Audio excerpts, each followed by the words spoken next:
We can now identify the two young brothers believed to have been killed by a python. Connor Barth and Noah were sleeping at a friend's apartment above an exotic pet store. The massive African python is thought to have entered the apartment through a ventilation shaft from the store below.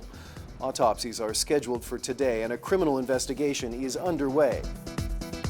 Former U.S. President George W. Bush underwent a heart procedure this morning. The 67-year-old had a stent placed in his heart for a blocked artery. The surgery was done one day after the blockage was found during an annual physical exam. Bush's spokesman says the procedure was successful and without complication.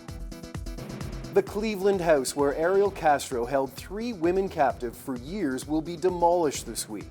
Power was cut off to the home yesterday after Castros' family removed photos and other personal items. Plans for what will replace the house have not been made public. Last week, Castros was sentenced to life in prison plus 1,000 years on charges related to kidnapping and rape. Japan hopes to restart some of its dormant nuclear reactors next summer, but first, the devastated Fukushima nuclear power plant will have to pass safety checks.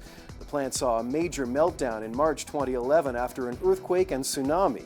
Even now, highly radioactive water continues to leak into the sea. Japan had relied on nuclear power for 1/3 of its electricity. It now makes up the difference with fossil fuels. The Canada Mortgage and Housing Corporation is moving to cool the housing market by restraining mortgage lenders. It's putting a limit on the amount of new mortgage-backed securities it will guarantee for lenders, capping it at just $350 million a month.